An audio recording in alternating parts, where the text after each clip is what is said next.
Leo, welcome to December. This is Gwendolyn of Readings by Gwendolyn. Welcome back to the channel. Or if it's your first time here, welcome to the channel. I'm doing a December 2015 Tarotscope for Leo. So let's get right into it here. Let's see what's coming up for Leo for December. Okay, at the opening of the month, there is some sort of peace or stasis, or there may be a decision that you're presented with that, you're having trouble making the decision. Two of Swords is a card of having two different ideas and kind of being attached or interested in both of them, but not wanting to take action on either of them. So you hold on to both choices and effectively check out so that you don't have to take action or make a decision. So that, Leo, is what's coming up for me as your first card for December. So Two of Swords again. See how she's blindfolded in the card here? It means that she is not wanting to face the two ideas before her, wanting to just have peace, wanting to kind of check out, kind of being blinded to a situation. So not really wanting to see, one side or the other, not wanting to choose, and just saying, I'm going to wait, I'm going to stop, I'm not going to make a decision, I'm just going to check out, I'm going to remove myself from the situation. That's what Two of Swords tells me at the beginning of December for you. I see Hierophant here in reverse also, which means being not really concerned about the outer world or the outer mores of things, not really being concerned with traditionalism, doing things in a traditional way. So sometimes it means doing things that other people might frown upon or question, like, why did you do it this way? Why did you look before you leap? Or why are you moving somewhere before having set up a job? Or why are you living with someone, without getting married? Or why, it's a very conventional card. It doesn't necessarily mean that there's anything wrong with the way that you're doing things. It just means that from a conventional, traditional standpoint, you may get some eyebrows raised, but it doesn't necessarily mean that it matters. It may be just that that's the way you're choosing to do things, and that may completely work for you, Leo. So just understand that if there's other people who are more conventional, who are not understanding your approach, that's okay. It's just saying that it may buck the traditional standards or traditional conventions of the day. And it's also in line with Six of Cups in reverse. This is a card of sentimentality. It's a card of innocence. It's a card of childlike innocence and kindness. You can see in the card that there's two children who are just giving cups to one another full of flowers, and that the flower in that is a lily of innocence. So when this card shows up, I always talk about sentimentality and a return to the past. So when it's in the reverse position, though, what it makes me wonder is, are you missing someone from the past? Like, are you missing a sibling? Is there a separation from a sibling that's happening for you? Or another way of interpreting Six of Cups in reverse is beware of cynicism, because in the upright position, Six of Cups is, open-heartedness, purity, innocence, kindness, sweetness. Be careful that you don't fall into cynicism or, not trusting in people or feeling like, hard-hearted. That's almost the opposite of this card. And it may also mean that there may be a fear of returning to something from the past. Because Six of Cups means sentimentality and things from the past, in its upright position, it can sometimes mean reunion with someone in the past. In the reverse position, it means either separating from someone from the past, that's why I'm saying separation from a sibling, or it can mean a fear of returning to habits from the past. So at the opening of the month, if you have any doubts and fears about returning to something that happened in the past, don't worry about that. That might be why you're breaking with tradition here, is because you're breaking an old cycle, you're breaking a system. So that's how I'm reading those two cards together. I'm also seeing that the sun is setting on an old battle. This is Five of Swords, which I always call picking up the pieces. And this is taking away ideas, taking away spoils and rewards from a battle that's been well fought and fought over a long time. This is a card of, it's not open, I suppose it could be considered open conflict, but it's open conflict that has finished. Open conflict that has completed. And this figure, Five of Swords, is collecting swords from the battlefield that are left over. And because swords are a representation of the mental element, they usually represent ideas or thoughts. So because they're rewards also and treasures, these are thoughts and ideas about something that you have gained from the experience of having fought this war, having been through it, this conflict. The sun is now setting on it. And so these are new ideas that you can take with you that are a result of having been through that. So that's the opening of the month for you, Leo. Towards the middle of the month, I see that you are going to be working on home projects or working on group or collaborative projects. Three of Coins is the artisan card, along with Eight of Coins. They're both worker cards. Three often has a more creative side to it, and the Eight of Coins has a more prosperous side to it. But Three of Coins can be a meaning of working on something collaboratively. In the Three of Coins in the Rider-Waite, we see the worker, we see the architect, and we see the person who's using the house or the castle that's being built, any piece of architecture that's being brought into form. And likewise, Three of Coins can mean working on a physical structure, so creating literally a house, or working on a creative project. And that 3 number has a lot of creativity to it. It has a lot of self-expression. So this could mean building your own house. This could mean working with a group to create a new product, because coins represents material and physical world. So it could be a new product, a new way of bringing in money. Oftentimes, Three of Coins is bringing in money from multiple sources, so multiple sources of income. That could be another meaning of this card, and I'm showing that for you in the middle of the month. So don't be surprised if you're working on a collaborative project at the middle of the month, Leo, or if your creativity is shining through something that you're building or working on, or that you may be acquiring multiple sources of income. Three of Coins is creative finance. It may be also a way that you think, oh, you get this great idea of like, I can leverage my money by doing this thing. If I invest here, I can use the dividends or the profits to invest over there. And it's just being creative with your income. So that's another possibility.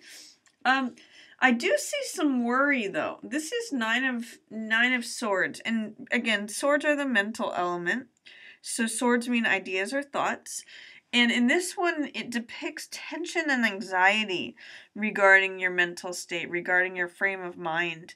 And one of the things I always say with this card is be careful that you don't make mountains out of molehills.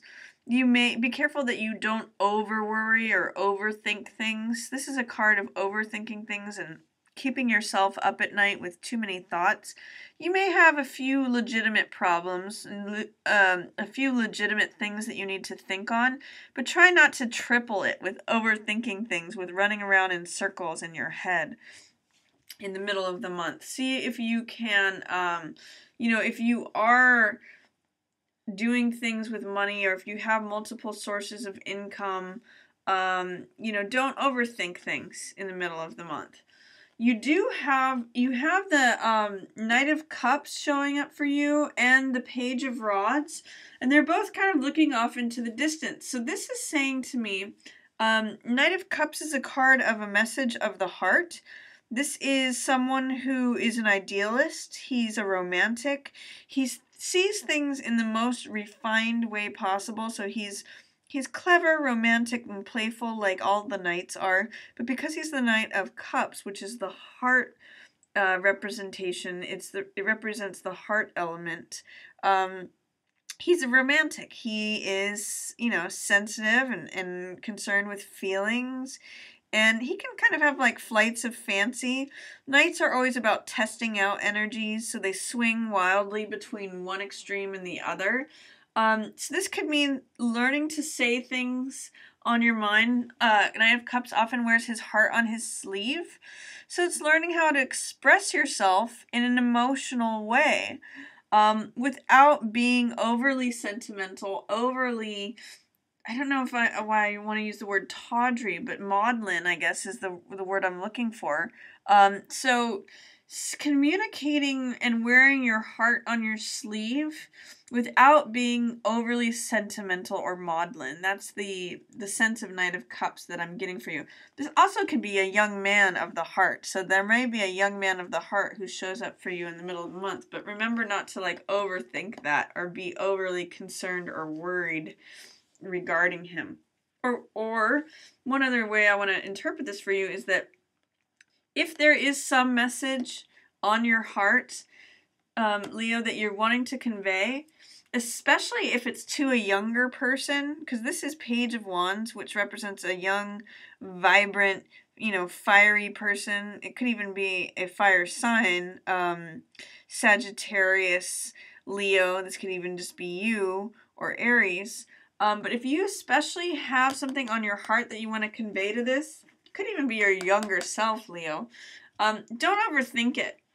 Don't think about 20 different ways that you want to say it. Just say what's on your heart. Just convey it. Just be Knight of Cups and convey your emotions. Wear your heart on your sleeve, especially if it's in regards to someone who's younger than you. If you want to give advice to someone who's younger, or if you have a heartfelt sentiment that you want to convey to someone who's younger, especially if they're, a vibrant, optimistic, full of energy kind of person. And I'm even seeing, because if they're looking in the distance, that they may be kind of going off the beaten path.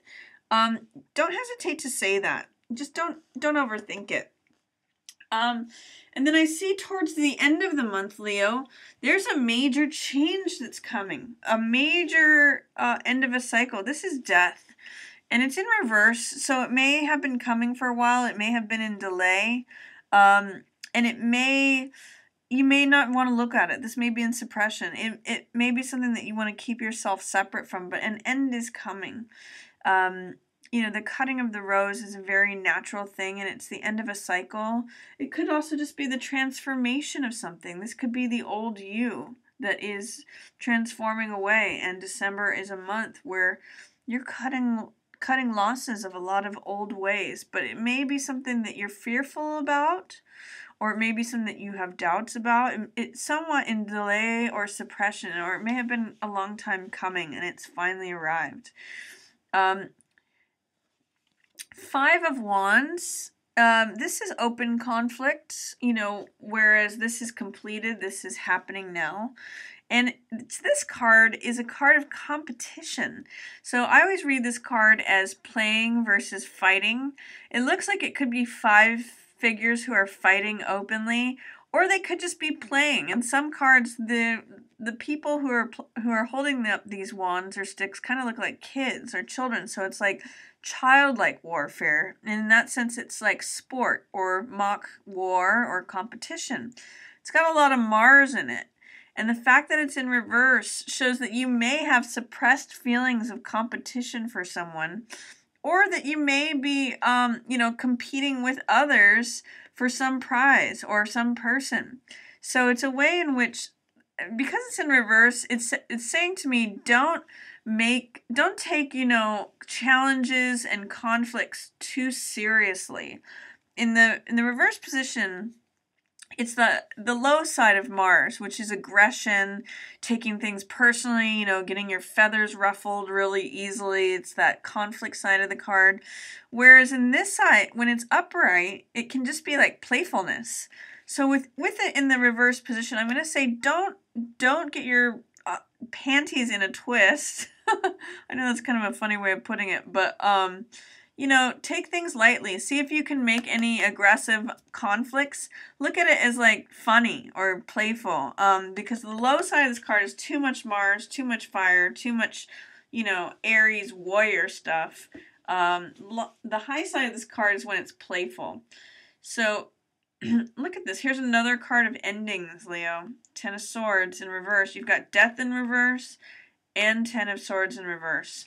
So there's something about an ending that you are really wanting to bury under the surface. There is something that you may be mourning the loss of, or the completion of the cycle. Ten of Swords is, you know, too many thoughts. It's bottoming out. At its lowest, it's negative thinking. Because each one of these swords represents an idea or a thought, and they're literally killing the person. So it's something that needs to complete. 10 is a completion number, and it's something that needs to be let go of. So I'm really getting the sense at the end of the month that there's something that you need to let go of. And it may just be an aggressive attitude. It may be seeing conflicts too seriously. You may need to adopt a playful attitude. It may be time to let go of an old way of being. And that is what is going to, you know, correct at the end of the month. I'm getting around Christmas for you. This is the Sun card. This is everything positive, everything going your way. You're in a sunny disposition.